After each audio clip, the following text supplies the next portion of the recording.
What's this? That's a sword from a video game. Worth absolutely nothing. What's this? That's a sword from a video game made into an NFT. Still pretty much worth nothing unless somebody else really, really wants it bad. And there's 2.7 billion gamers out there. 1 in 3 people play games. In 2023, gaming is most likely going to surpass $200 billion. And companies out there, well, they want even more of it. And they're going to try to figure out ways to do it. And one of the new ways that you're hearing about, especially in console and PC gaming, is blockchain and NFT. This is something that's already popped up in the mobile sphere, as well as various different web browser games. We're going to talk about what blockchain is, what NFT is, and how it pertains to games. And when it comes to pertaining to games, while blockchain is important, NFTs are even more so, at least when it comes to the consumer side. I do want to make it clear, I don't have issues with NFTs or with blockchain in and of itself. I do have issues with them integrating themselves into the console/PC gaming space and all of the problems that can create, and a lot of the lies that people are starting to already tell around their supposed usefulness. Blockchain, as it is defined as distributed databases that are shared among the nodes of a computer network. Blockchain, it takes a transaction and it puts that into an unbroken chain with all the relevant data that's next to it, after and before it, and creates that link of a chain. That way, that transaction stays forever. You can't change one transaction. If you do, it would change all the data and break the chain. It is a very simple way of stating this for sure happened. Your grandpa tells a story and the fish gets bigger each and each time. If you had saved that data in the blockchain, you could point back and say, this can't be deep faked. You're full of shit. Holy crap! Boy. He looks pretty bad. But what's an NFT when it comes to blockchain? An NFT is taking the metadata from something and putting it into the blockchain as an actual digital asset. It's called a non-fungible token.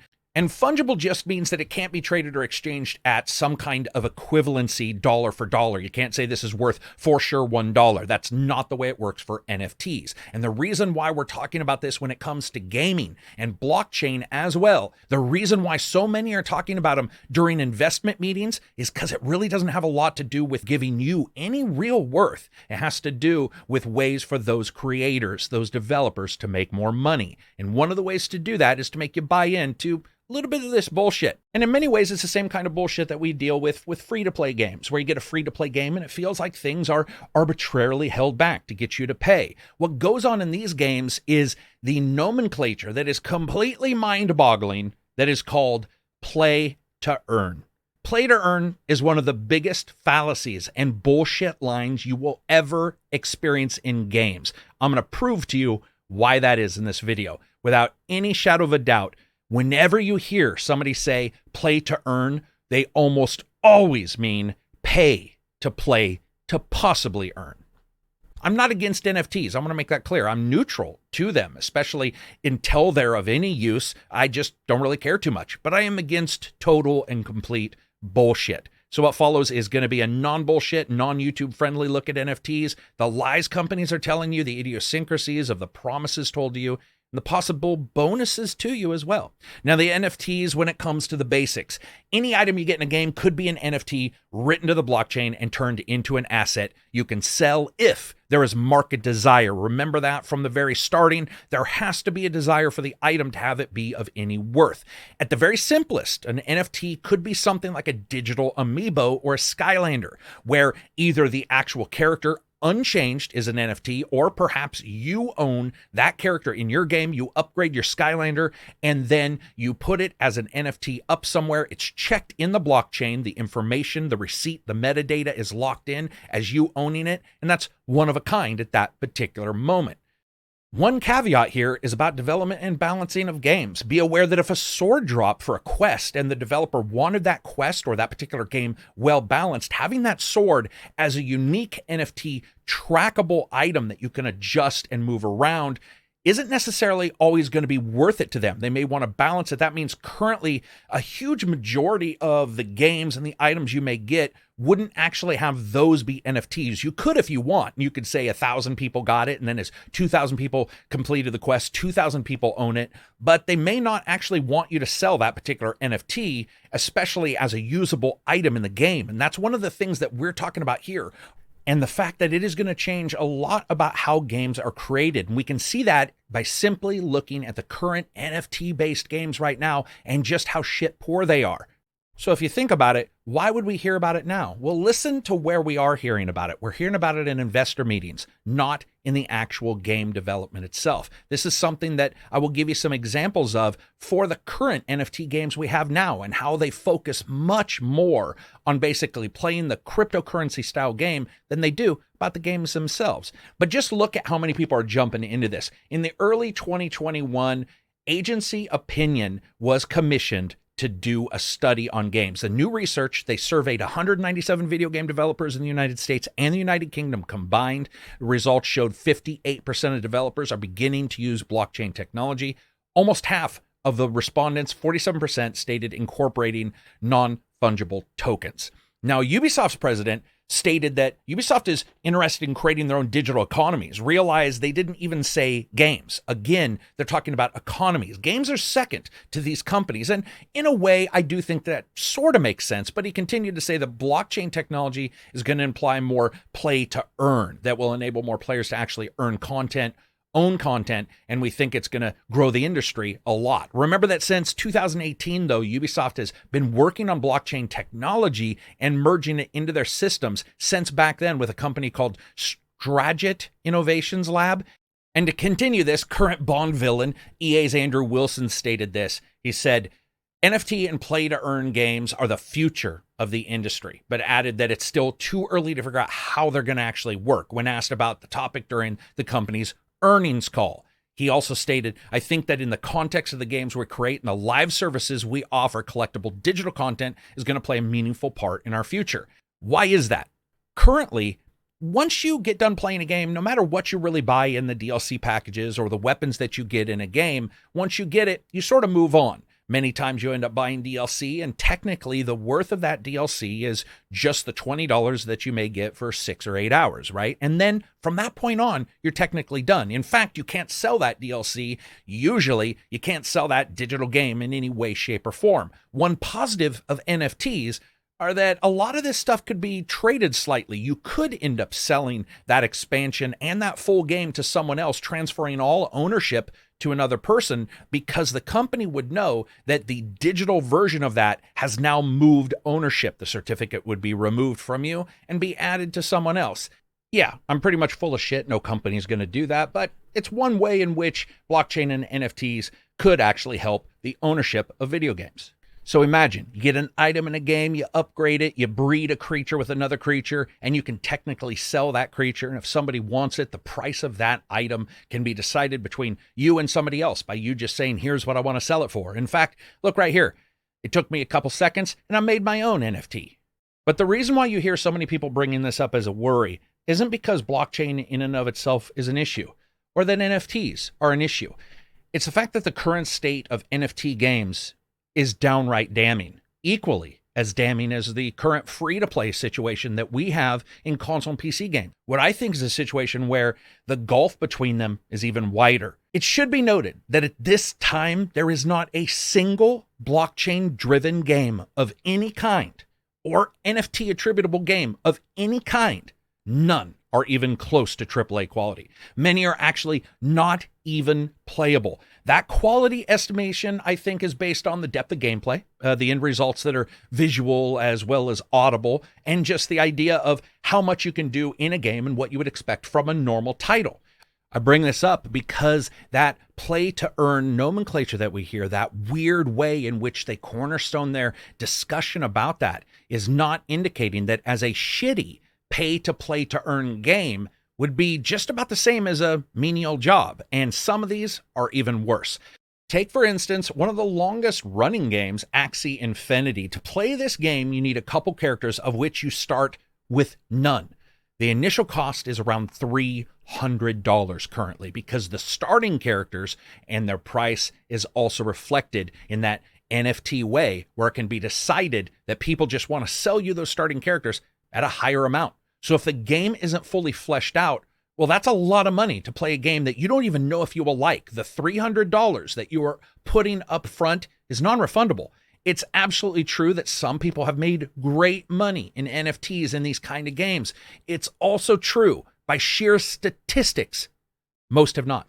Card-based NFT games are the majority here of the farther along games, though, as they are more initially, I think, suited to the rarity structures in NFT already, in their gameplay, the style, the form factor, the mechanics. They fit that NFT creation more so than almost any other game genre. Now, why is blockchain and NFT a problem in this way? First, I think it's a lot like a programming language. It can be useful for many things. NFT and blockchain are not a problem in and of themselves, but like code can be ransomware or malware or helpful programs that let you balance your budgets. It's how they're used, and more importantly, what environment that they're going to be introduced to. And in this point, we're seeing NFT and blockchain introduced to console and PC, which already have their own problems, like I said, with free-to-play. Major gaming, PC and consoles, where NFT titles are just trying to jump in here versus, let's say, mobile, have a distinct issue currently with free-to-play titles and the development of those games and what they're offering versus what a gamer may pay for. That free-to-play model is even starting to roll over into AAA games and the lackluster offerings that you get if you just buy the major game versus, let's say, some of the customizables you can get. And a lot of times you hear somebody say, oh man, it doesn't affect the gameplay. Guess what? A camo skin on a game where everybody else gets a skin that starts out purple will affect the gameplay. Something I've talked about in other videos where companies try to say some customizables don't affect the gameplay, where they actually do. And merging this in and looking at it, NFT games, there's a larger gulf in the offering of gameplay and worth than the drop between AAA with no transactions and the worst free-to-play titles that are available. Where free-to-play games usually do offer some basic subset of gameplay, activities, characters, vehicles that allow you to interact with, in the game can just go ahead and engage with it, even if they refuse to engage with the economy. NFT games, many have no starting items, meaning you have nothing at all whatsoever when you start. And to engage with the game, as I stated before, you have to buy the NFTs in whatever form they may be, characters, ships, or otherwise. It should also be noted that some of the most successful in financial means NFT-based games do not have engines currently even running in alpha mode, as admitted by many companies themselves. I want to make sure that that's clear. That's not hyperbole. Go look. Then the play to earn isn't going to matter as much. And if there's no real ability for you to play to earn because the play part isn't turned on, then you're just paying to hope to earn. And this can all appear negative, but I want to give you some examples of how NFT could possibly work. Currently, the cape that you get isn't one of a kind in, let's say, a pre-order. It's a package, and that package for many is sold as a bundle of items that gamers all know about. Even if they're customizable later, everyone sort of starts at the same starting line. And I would argue most gamers would like that. They want that same starting line kind of situation. So little Jimmy goes to GameStop, and on the cover of the new game he gets, it says, with a blockchain cloak or an NFT cloak. What the hell does that mean? That means that cloak will be an item that can be maybe adjusted for that gamer with its own statistics and either sold for whatever Bitcoin equivalent or crypto equivalent that the game company is using, or possibly traded, merged with another NFT, for instance, to raise its powers, or perhaps merged with other items in a particular set, and that set could be sold worth more. Jimmy has access to those. He ends up selling them. He loses access because of the way blockchain is done, and that other person gets them. This also doesn't take into account that many companies will be going with their own coins, something we've seen Ubisoft do. I'm not going to talk about that a bunch here, but be aware, a lot of times you're going to see that, which most likely means if you sell an item that's an NFT on their system, you're going to have to trade it from their currency to, let's say, Bitcoin, where they will be able to charge you transfer fees and all that kind of stuff. If you ever turned a lump of coal into a diamond and then to a floating crystal of ethereal goodness in some free-to-play game, you know just how much you can lose in the process of trading up. That's a little nerve-wracking as well. Now, let's say you jump in here and you've got this NFT and you've got the sword of the player slayer. I've got this right here. The data's written to the blockchain, the sword's attributes from color to rarity, if it's dropped ever before, if the company stops it from dropping to induce artificial rarity, whatever, as well as all those stats. Now, at that point, I'm the owner. I can play with it in my games and no one else can. I can also trade it or sell it to others for whatever cryptocurrency. But as an NFT, meaning as that non-fungible token, it's not directly worth anything unless somebody else wants it. While Bitcoin prices are technically agreed upon by the market and the holders, the sword's price that I have isn't. So let's say I continue and I combine Player Slayer with Big Banger and I get Big Player Slayer. The NFT's data is written in. Player Slayer ceases to exist, as does Big Banger. And the new data for Big Player Slayer is written in, as well as my ownership. And let's say Jimmy or myself sells that. Does the gameplay to make the switch to the item plus any other expenses, were they less than the sold value? If they were, then you make a little bit of money from it. And there's nothing wrong with that sense of ownership. I like that idea. I think Big Player Slayer would be amazing to be able to put your own. Imagine Halo and you got a special needler, different colors, different adjustments. You like it. It looks awesome. Imagine Forza. You end up painting some kind of very cool mural and you can sell it. Something we have actually seen prior, but it would be very cool to have. I love the idea of that. But here's a quote from a AAA developer who they did ask to be anonymous due to the company actually working on a large NFT scale game. But this was when I asked them what they thought. I told them I was investigating this. This was their quote. If I can get a gamer to engage with the NFT system in my game, no matter how little they invest or I offer, their interactions increase tremendously. Even the most shallow interactions like signing in or tweeting about our game changes from something non-substantial and lost in background noise to something a player will want to do. Testing shows that a player just needs the hope that an NFT item can be worth something, which is why you did see so many NFT games with no actual gameplay when you were working on this. For many gamers, it becomes about making money. We would also like them to enjoy themselves, though, and that's where we will try to make the systems interactive. And just going on a little bit more, he said, it may sound bad, and it can be, but for my peers and myself, there's a great deal to be said about a player owning a shield, a sword, a gun, or an emblem. And having that being worth something down the line in real money is a fascinating prospect to me. We're talented creators and making amazing skins that could sell using an NFT and the blockchain and being known as the creator of that. Now, when I asked if this was possible prior or hadn't we actually seen some of these kind of things prior, went on to answer that and said, yes, it's possible, but the blockchain could be used to offset a lot of the issues that can happen. You can't fake a blockchain purchase, so no customer service is needed for fake fraudulent purchases, which I admit, and this is me talking, I do admit I have seen before where somebody be like, I bought this, blah, blah, blah. And then, you find out that they didn't, or there's sort of the ability to try to work the system in some way. Blockchain would overall stop that.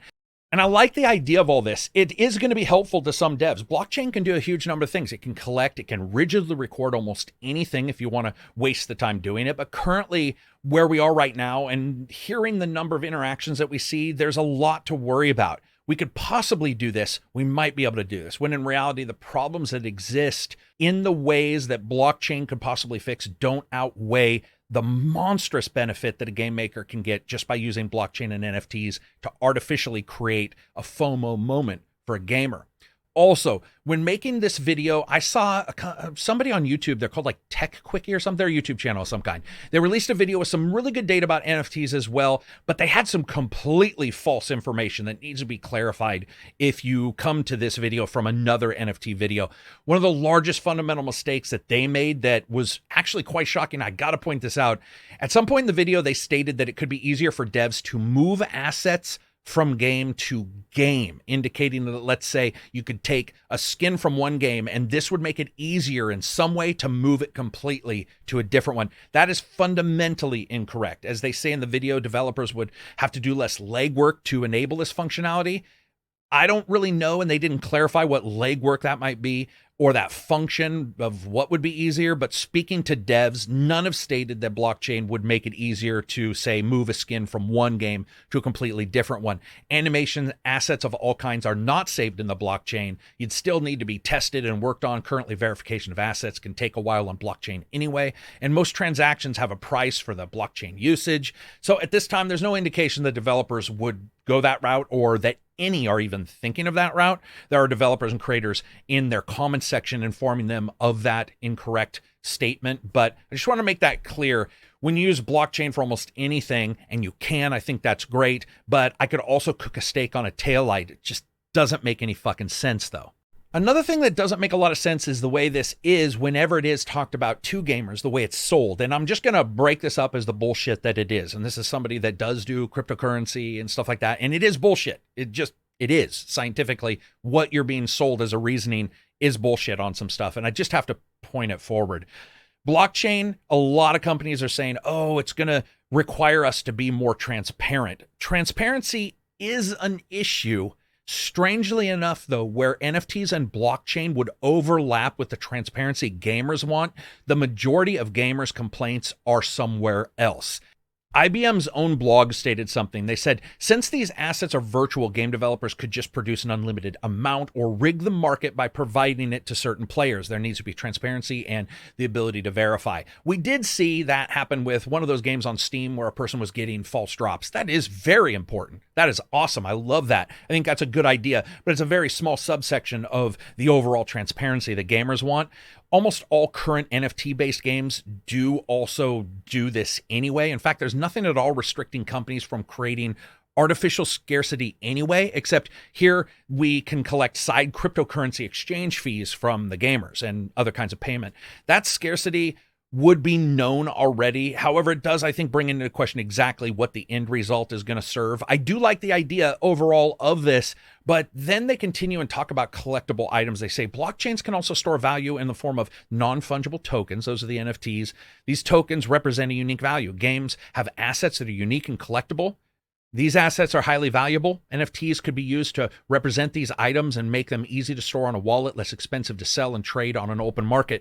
Currently, there's almost no open market for in-game items at all. And we don't necessarily know if there's going to be a bunch of people who want to, other than, for the investment purposes, which there's no issue there, but that is the money side of things versus the creative side of things. And tokens that represent unique value for sure, but these assets are highly valuable. I don't know what that even means because many assets are not highly valuable at all. Also, less expensive to sell and trade on an open market. I just don't even know what that means because it technically wouldn't be unless they're talking about offsetting all of the purchases onto blockchain or into OpenSea, where you could connect to OpenSea, which is an NFT company. You could technically do that, but you are then introducing another, let's say, background API into your game, which I got to tell you right now, that's one of those kind of things that you hear where somebody says one thing and it's trying to sell you something, and then on the other side, they're basically admitting that it's just going to cause just as many things. It's just the financial bit. While typical fear tactics like this are usual, where you state as if something exists so that your fix is going to be more readily accepted, it is just that. It's not a real issue at this time. And another issues are games that disappear or NFTs that no longer can be used. I want to talk about this. Either misuse or obsolescence. We see games go away. Let's look at Destiny. You could run into issues where perhaps they tied an NFT to some kind of rare weapon and perhaps they vault whatever the location is where that NFT weapon was given out. And yes, they could do that. That would change the cost or the charge if somebody already had the item, turning what's normally available into FOMO, or what I like to call BOMO, which is buy now or miss out. What if someone knows about this early? What if there's a leak and they use that knowledge to farm that spot? What if you get event-driven NFTs that only some people know about? By the way, all of this stuff currently occurring every single day on the NFT titles that we see in the browser and the mobile section. Now, ignoring enjoyment just for a moment, ignoring pretty much gaming as a whole, owning an NFT, as people have noticed with the current NFT trends, does allow for something to be made worth more. So if a game doesn't get made or dies, those NFTs are still there in a collectible form. If someone out there is collecting NFTs for a game no longer available with no servers, they can do that if they want. For example, Titanfall just got the kill shot. It's removed from sale. All the servers are down. If you had a special mech paint job NFT that you worked on, what is the worth then? It could be worth as a collectible item, but no longer as a usable item. This is something that we're going to see games and game developers try to sell you as both, not only a collectible, but a usable item. The problem is we see servers disappear all the time. The salesmanship of that original item being something that is worth an NFT investment in the first place could just go away in a year or two. What if the company didn't tell you What's their responsibility now for informing a gamer about these decisions? For example, Destiny just consistently vaults actual single-player content. What happens if they vault your NFT? Does that matter? Should they have to tell you if you've invested in the company, or does it matter at all? A lot of people are going to say, hey, it doesn't matter. It's completely on the person who's got the NFT. Yeah, I would agree in many ways, but I would also say it's only going to take a couple times where this goes bad before people absolutely lose their shit. However, looking on the positives for this, and something that we see reflected in the NFT state elsewhere on mobile and, like I said, browser, there's a positive for the developers. And this isn't a positive for you, by the way. This is a positive for the developers only. You don't need to be ready.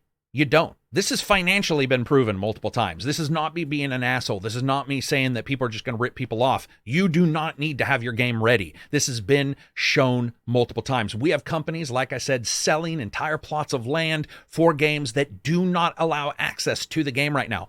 You can make a backer banner as an NFT, and now it's worth real money if the desire is out there to do so. And there's no real control over if a company maybe wanted to end up buying it, or somebody who works at a company makes their banner, gets it, raises that price. There's no real rules around a lot of this stuff.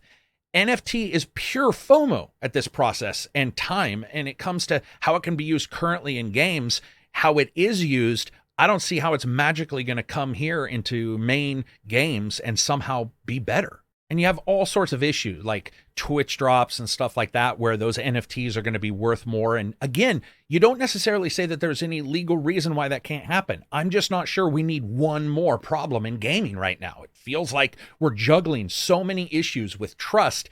And a lot of companies are going to try to sell you that, oh, NFT and blockchain, they're going to trust more now because there's a transparency there. No, there's not. There's a transparency in just the very specific things that they put into the blockchain or the NFT. And to speak even more about transparency, I'm going to wrap this up by talking about one thing I am intimately aware of, and that is NFTs have positively infected YouTube with all these people playing the games, running events, trying to tell you that they're not getting sponsored and someone like that. Let's just break this down. If someone gets 2 weeks early to a game that has NFTs but doesn't get paid to cover the game, that is not technically and currently the same thing as being sponsored by a company, resulting in the ability of someone to post a video and not have to say they are sponsored. I have checked into this and I have not been able to find, so far at least, because there isn't any guarantee of any payout, there has not so far been anything that says that would be against the rules. They would be able to play early, get items of greater rarity, or the chances to create and merge items to get greater rarity, and they would not have to tell you that they were getting anything positive for that, which again then speaks to, are they speaking more positively about the game because they want to get you in as a buyer underneath them, like a Ponzi scheme? And I'm sure somebody's out there, but Karak, this all sounds so bad. You're just saying everything's terrible. And technically you're correct, at least right now. Listen, those NFTs are good, but it's only if the worth is there. You can have a super special strain of syphilis that you might have it be worth something for researchers to test medications on, but it doesn't necessarily mean it's going to be worthwhile having. The hope is that companies will be looking at positive ways to get people to jump in. We see this so often with games that go just a little bit more than they should and help gamers enjoy their games a little bit more than they should, instead of metering out every little thing. And those games meet with tremendous success. Right now, on the NFT side, the games, I'm talking about the games themselves, are horrendous. They are horrendous. I mean, many don't have a game. And I like the idea of somebody making money on the side for whatever they want to do, but the idea that you can play to earn doesn't take into account enjoyment as well, and turning gaming into a menial job where you're playing these games that many times there's just two dudes walking around. I mean, look at some of these games you're going to see in the trailers I'm showing you. They're fucking terrible.